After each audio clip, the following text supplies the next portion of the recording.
Hello and a very warm welcome. Thanks for tuning in to your favorite news destination. You're watching In Your Interest, and our focus on the segment tonight, because exactly 2 years since the horrific events of October 7th unfolded in Israel, and tonight, on this somber anniversary, we turn our focus to West Asia. What began as a brutal surprise attack by Hamas on Israel has spiraled into a regional cataclysm, reshaping alliances, toppling regimes, and claiming tens of thousands of lives. Gaza, the enclave, lies in ruins, with over 67,000 Palestinians reported dead amid Israel's relentless campaign. And now, with Donald Trump's much touted peace plan on the table, the question looms: can this fragile accord bring lasting stability, or is it just another mirage in the desert? Let's start right at the beginning. It was a crisp Saturday morning when the unthinkable unfolded. At 6:30 a.m., October 7th, 2023, Hamas unleashed a barrage of over 2,000 rockets into southern Israel within just 20 minutes, overwhelming the defenses and sowing chaos. By 6:56 a.m., another 26 minutes, the terrorists had stormed the kibbutz of Be'eri, kicking off a massacre that would haunt the world for days on end. And just minutes later, at about 7 a.m., the Supernova Music Festival near Riyadh became a killing field, with revelers and those that had gone to enjoy the music trapped and gunned down. Sirens blared in Jerusalem by 8:15 a.m., signaling the attack's reach far beyond the border. Israel declared a state of alert for war at 8:23 a.m. and by 10:47 a.m. that very morning, the Israeli Air Force was pounding Gaza with retaliatory strikes. At 11:35 a.m., Prime Minister Benjamin Netanyahu addressed the nation: Israel is at war. And what followed was a day of unimaginable horror. The toll was devastating. In kibbutz Be'eri, 130 people were killed, with entire families executed inside their own homes. Kfar Aza saw over 50 civilians slain, 18 others abducted. At the Nova Music Festival in Riyadh, 3,500 young people were caught in the crossfire, 364 killed, 40 of them taken hostage. Nir Oz was decimated, with a quarter of the village wiped out and 71 left dead. In Sderot, Hamas seized the police headquarters, executing officers and claiming 50 lives. Ofakim endured house-to-house clashes, leaving 50 civilians dead. And even military bases like Riyam and Nahal Oz were overrun, with dozens of soldiers lost. And this wasn't just any other attack. It was a coordinated onslaught that exposed vulnerabilities and ignited a firestorm in the region. Fast forward 2 years later, and Israel's covert war has gone overt, transforming the entire region. Under Benjamin Netanyahu's leadership, Gaza has been reduced to rubble in response to the October 7 atrocities. Hamas, operating from Gaza and the West Bank, has been shattered. Leaders like Ismail Haniyeh and Yahya Sinwar assassinated, the group now fragmented and confined to pocket resistance. Hezbollah in Lebanon joined the fray on the 8th of October 2023, launching attacks from the north. But Israel invaded southern Lebanon in 2024, eliminating Hassan Nasrallah through pager blasts, the airstrikes and communication sabotage that crippled their command structure. The Houthis in Yemen targeted Israeli ships and Red Sea routes, merchant shipping vessels, only to face major Israeli airstrikes in August this year, which killed half their leadership and shuttered their ports. In Syria, Bashar al-Assad's regime, a haven for Iranian and Hezbollah bases, was toppled in December 2023.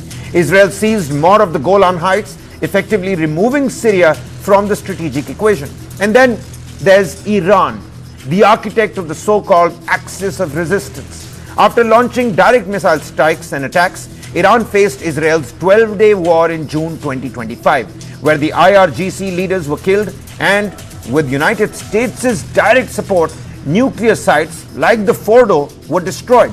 Amidst this chaos, a seismic shift hasn't gone unnoticed. The resurgence of Sunni powers, as Hezbollah, Assad, and the Iran-backed forces falter, Sunni states like Saudi Arabia and UAE are stepping in to shape the post-war landscape. And there is a paradox too. Remember, the Sunni-Shia divide blurred when Hamas allied with Iran for resistance against Israel, their common enemy. The fallout are also ever present. The Gaza war has spurred jihadist radicalization, empowering Sunni rebels in Iraq and Syria to reclaim ground.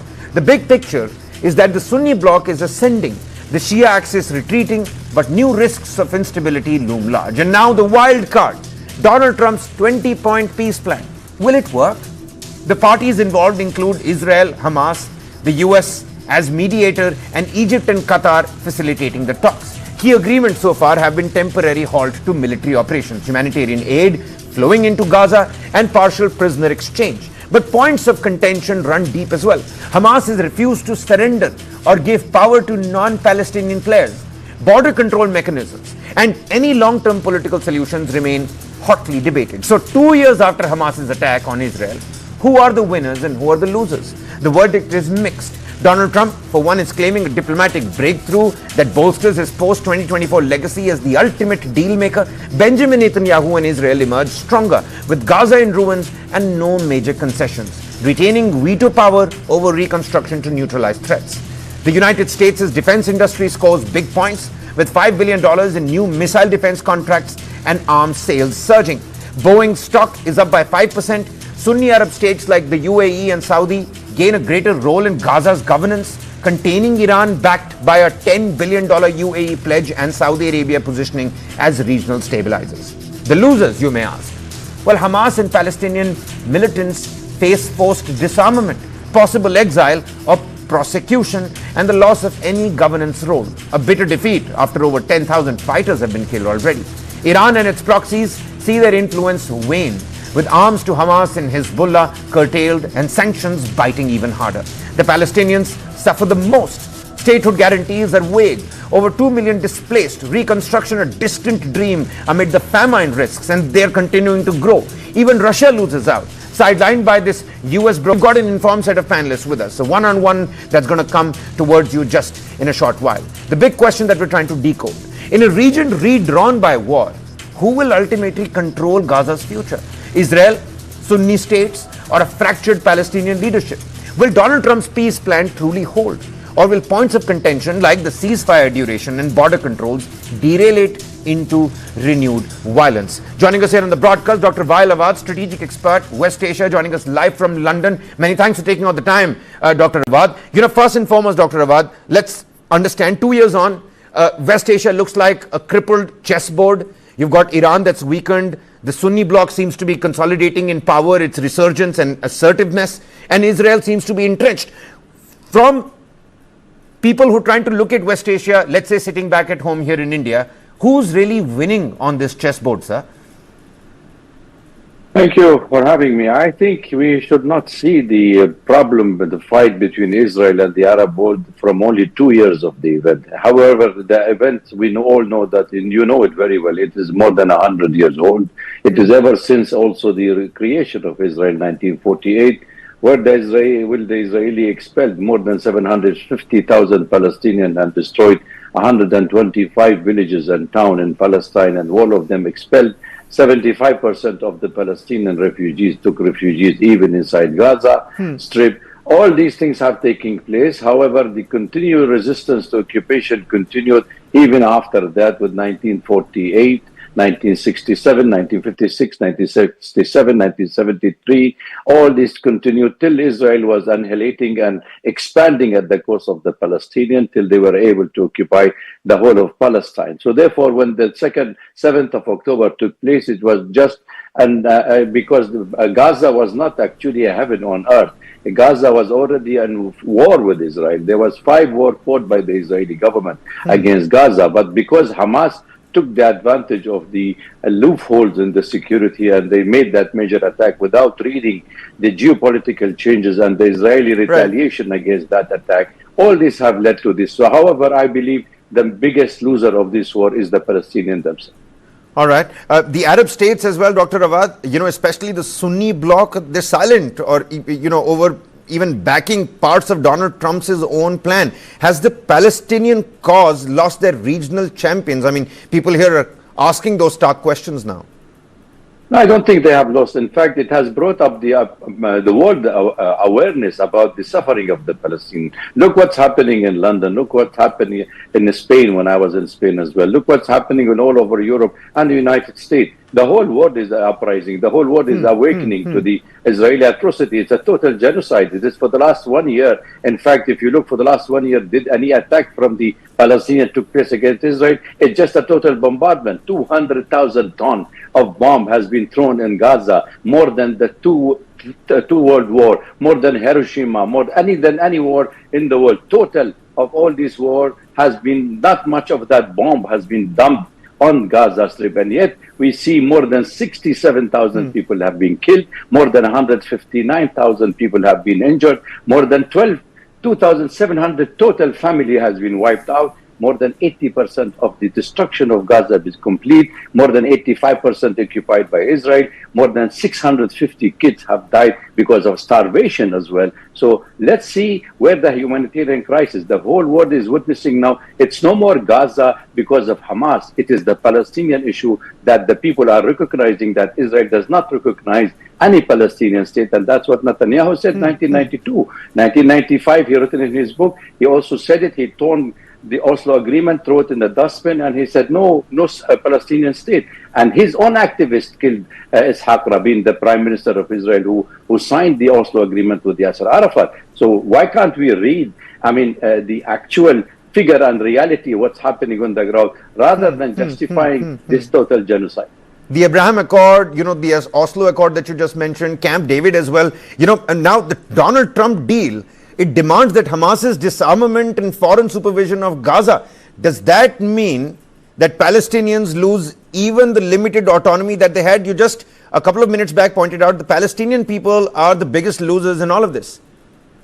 Yes, they are the biggest loser. Hamas is the factions of the Palestinian resistance to occupation. Hamas control of Gaza Strip is only because of the Palestinian Authority have kept its own distance on the behest of the Israeli government, that there should be no reconciliation between the Palestinian Authority and Hamas, which is already supported by the Israeli themselves. We all know that all the fund that came through Netanyahu to Hamas. So let's also be very, very clear on these issues. However, the Palestinian or the Hamas have already came up, Kabir, with these issues of the not surrendering their arm, ready to halt all the operation by Israel, exchange of prisoners. That was their demand from day one. The whole operation was to release more than 12,000 prisoners inside Israeli jail. Most of them are permanently. Can you believe that you get a life imprisonment for 5,700 years for one prisoner? I mean, look at the kind of atrocity the Palestinians are suffering. Let's also see the other eye of what's happening on the ground. What I'm trying to say here is very simple, that the Palestinian cause will remain alive as long as there is no state before the Palestinians on their own homeland. All right. Many thanks, Dr. Vailawad, for joining us here on the broadcast and helping us with your particular insight and input on this. Joining us here on the broadcast is also Shelby Williams, political strategist for the Republican Party, joining us live from Texas. Always a pleasure to have you with us, Shelby. Ambassador Bhaswati Mukherjee, former Indian diplomat, is with us on the broadcast, and Arjun Hardas, India Representative, American Jewish Committee, also with us on the broadcast. Shelby, let me quickly come to you to understand a U.S. perspective here as well. Donald Trump is pitching his Gaza plan as the deal that is going to end all the wars, but critics are calling it a forced surrender for Palestinians. Which of these do you think is closer to the truth? Why I'm asking this is, how does this deal differ from the earlier US-led attempts? We're talking about Camp David, the Abraham Accords, you've got the Oslo Accords as well. What's really happening? Well, thank you, Kabir. It's I think it is forced surrender, but not of the Palestinians, of Hamas. President Trump's 20-point plan rightly points out that the Palestinian people have suffered tremendously. And that suffering really should come to an end, but not unconditionally. We have to look back to October 7th. Over 1,000 civilians were murdered, hundreds taken captive. Many have been murdered while captive, many are still alive. That's the overarching purpose for the current conflict. But going back much earlier than that, going back several decades, a path to Palestinian statehood has been offered at least 5 times and rejected by the militant leaders of the Palestinians. So I would say, as President Trump would say, that the people suffering most under this are the Palestinian people, but by serving as effectively a shield for wave after wave of terrorist leaders in the Palestinian territories. Numerous Israeli leaders have been willing to cede land and broker peace with the path to a two-state solution, but it's been rejected every time by those militant leaders. All right. Mr. Hardas, let me come to you next. Ambassador, many thanks for patiently waiting. Let me bring in, a pro-Israeli perspective here as well, and then I'll come back to you to look at the larger picture. Mr. Hardas, Israel vowed to destroy Hamas. It's been 2 years now. Is that mission anywhere close to complete? We still know that there are Hamas operatives that are still functioning in southern Gaza. Is that operation, that onslaught, is it nearing its completion? It's already been 2 years now. It's coming close to that for sure. And it's not very far away. But the main problem is, I would say the main problem, but the biggest problem is also the Hamas leadership, which is sitting in Qatar and Turkey. There was an attempt on their lives, as we all know, and which was not quite successful in Qatar, and then Bibi Netanyahu had to apologize through the White House. And so that leadership cannot be touched. So whatever the Hamas and Gaza, to some extent, decide is also vetoed because somebody is sitting safely in five-star hotels in Doha and in Turkey. So the question is of finishing off the Hamas leadership, and the biggest problem is also for the Hamas is that there are certain elements, there are independent agencies, there are independent organizations which are now getting fed up with what destruction has been caused. Now, anybody who claims that there is a genocide going on and all that, okay, whatever anybody's opinion is, that's fine.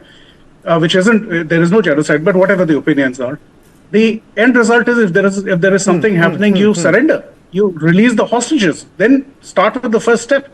But Hamas is not doing that. Now the latest is and this was about 6-7 days ago. This last proposal came out the 20 days. Nothing has happened. They have not responded officially. They've given wishy-washy answers. If there is something that is coming where there's an end to the war coming, something has been offered in whichever way you think it is, that it's either a good deal or a bad deal or whatever it is, accept it. Go ahead after that, whatever it is. Stop the bombings. If that is what the objective is, if they are so concerned about civilian lives, release the hostages. That has been Israel's demand right from day one, from 7th October, 8th October onwards. And also help the viewers understand what's really happening in Israel. Inside Israel, too, is there fatigue and frustration? Why I'm asking you this is because many people say Israel has overextended itself militarily, fighting Hamas, Hezbollah, Iran-backed groups, then attacking Doha as well, taking on Iran for the next 12 days. How sustainable is this security doctrine that Netanyahu is prompting across? Because it's costing Israel billions of dollars, and of course, there are global geopolitical ramifications for this as well. No, you're right. And I can tell you honestly that over 50% of the Israeli public is actually quite fed up.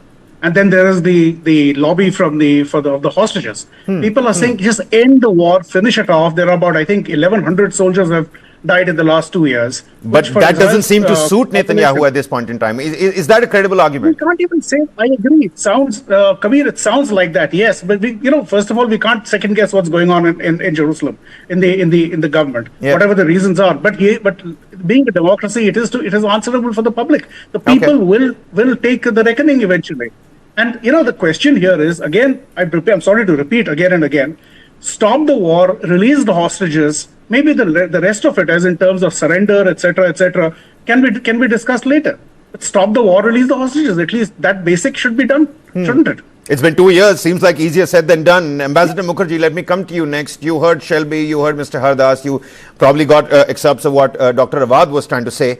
Let's shift our focus to the big picture here. The Iran-Sunni axis, the global diplomacy. There is war fatigue, shifting alliances that we've been seeing, and a clear-cut, slow death of the two-state dream. How do you look at these developments, ma'am?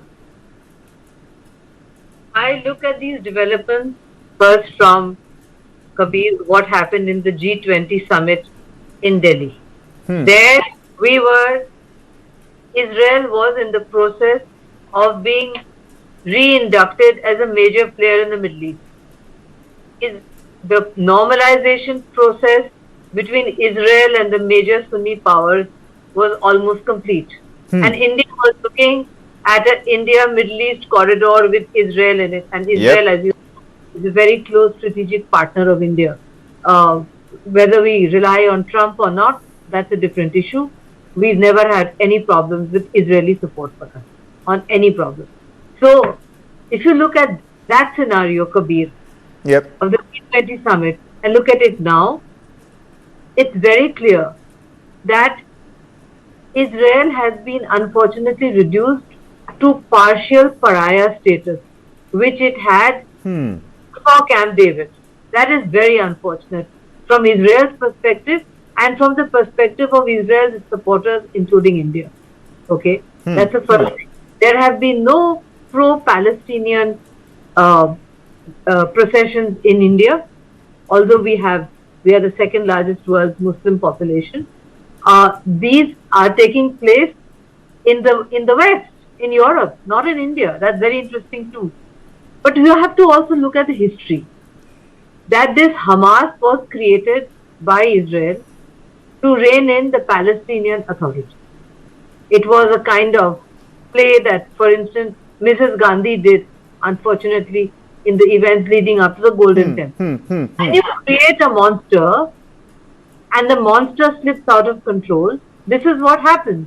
When the response is disproportionate, then you get hauled up in the world public opinion that your response is disproportionate. You've killed women and children. So the initial horror of what Hamas did to Israel, which was completely unacceptable, fades with memory. That's the reality. Now let's come to President Trump's 20-point plan. I think it has a fairly decent chance of succeeding because it is important to reconstruct Gaza, and President Trump has put pressure on Netanyahu to see reasons to stop the hostilities, to allow aid to go in. Children are starving to death. In fact, it is unfortunate that the hostages are also starving to death. Because there's no food for anyone over there. It's a grim situation, ma'am. It's a grim situation. It's a very grim situation. And therefore, I think that the reconstruction under the US President himself, Tony, I have some reservations. I won't express them on national television. But clearly, if there are responsible Palestinians involved and responsible people from the Middle East, and Israel can have some of its own friends involved, like India. There is a good chance of this peace plan succeeding. Okay. Let's bring in Shelby on that very point as well. Shelby, you heard what the ambassador said. Trump insisting on Arab funding for the Gaza reconstruction. I mean, help us understand from the American prism, what's in it for Saudi Arabia or UAE to, let's say, bankroll this entire project? Well, peace and stability in the region, I think, is of immense value to its neighbors. Egypt, Saudi Arabia, UAE, Jordan, they've all signed on to this. Well, not signed on, but they've all expressed support for this peace plan. And the constant churn and war in the region is of detriment to everybody in the region. And I think it's a necessary component to say that Gaza must be reconstructed. And the reality is that when those who would lead in the Palestinian territories, whether there's an independent state or not, such as Hamas, when they value the peace and prosperity for their people more than they value murder and destruction of their neighbors, then we'll have peace. All right. Mr. Hardas, let's exercise brevity. I'm completely running out of time here. Need to go back to the ambassador once again. Do you believe that the Donald Trump peace plan serves Israel's long-term interests, specifically on the front of security, or it compromises, rather, leverage on security? What do you think the Israeli perspective here is? Because we've seen it time and again. Netanyahu has been able to sort of arm twist and coerce his way, from the United States and the Washington administration. But then again, let's not undermine or underestimate Donald Trump's own calculated moves. Yes, I agree. It can be a bit tricky. I mean, there is no two ways about it. But the question is right now for both sides, for Israel as well as the Arabs, especially the Hamas. This is the best deal that there is for the time being. Accept it, move on. But one thing which has been said earlier as well, that the whole point of further negotiations towards a Palestinian state in the near future is pretty much off the table for now. There is no question that any Israeli government, if he is going to survive in power, anyway, is going to accept even the beginning of a talk right now to going for a Palestinian state. That the Hamas has managed to ensure for the way there has been happening. Nothing was happening on the 6th of October. Well, 7th onwards, you saw what happened. Now the question here is it feasible for the Israelis? Everybody wants an end to the war, even the Israelis. Nobody is interested in continuing the war. Its deaths, as I said, are happening from every day. There's an Israeli soldier getting killed, somebody with family, as it is happening in Hamas, killed. And it's unfortunate from both sides. So end the war, pull out, release the hostages, and as I said, point number one has to be done first. There has to be a de-radicalized terror area. Why would anybody volunteer to have a radicalized Gaza still with the Hamas there for any side, whether it's the Egyptians or the Israelis or even the PLO for that matter, the Palestinian Authority? So it's not having a Hamas presence with what they have openly declared. It's in their guidebook that there is no question of having peace with Israel. There is no question of it. That they will repeat even a few days after the 7th October attacks. Just a few days, I'm talking about 5-6 days. One of the Hamas leadership was interviewed and he said, yes, if we can do it again, we'll do it again. We'll kill as many Jews as we can. With the kind of hate that's entrenched upon even the younger ones, I'm now thinking, is there even any door that's open for any kind of reconciliation? Let me just say this. I have been to Gaza a few years ago. I was a journalist myself. And I went to Gaza and I had a talk there. And, they saw me as an Indian, a friend, whatever it is. And they were talking to me. And some of the youngsters, the children, when they learned that I had come from the Israeli side, the Israeli border crossing, it was that kind of very casual but very hateful talk. It's sad. Those children did not know what they were talking, but it's something that was... It's been engraved, it's been institutionalized, and I mean, who can blame anyone at this point in time? Ambassador, final 30 seconds to you. I'm going to wrap up the show after that. I wanted to understand, you heard, I asked the same to Dr. Rawad as well. With now Bashar al-Assad gone, the Assad's gone, and Iran's proxies diminished, are we seeing this Sunni consolidation? What's your viewpoint on that? Yes, we are seeing Sunni consolidation, but with Sunni consolidation, you could have a new kind of jihadi terrorism. So I hope that the forces who are helping in the Sunni consolidation, sitting cozily in their capitals in the West and United States, are aware of the long-term implications of this kind of Sunni consolidation without a Shia axis to keep it under control. It's like the checks and balances which people talk about in American Constitution. You need a check and a balance when you deal with such people. And I wanted to finally say, Kabir, that Hamas is now not anymore just confined to these few people. Because of the disproportionate response, which I regret, although I am a strong supporter of Israel, I am trying to say Hamas is now ingrained in the minds of every Palestinian. Hamas and Palestine are now the same. You can't exterminate them. That's a pertinent point that you've raised here, Ambassador. That is damage of what has happened, which I regret the most. That if Israel is to be safe within its borders, we have to do something to de-radicalize this young Palestinian population that has been totally radicalized in the last 2 years. Right, ma'am. I think we're going to leave this discussion here, Ambassador. Completely run out of time here, but many thanks for that pertinent point that you've raised over there. To Shelby as well and Mr. Hardas, many thanks for joining us here. That's all the time we have for you in Your Interest. Top developments right on the other side. Keep it with News9.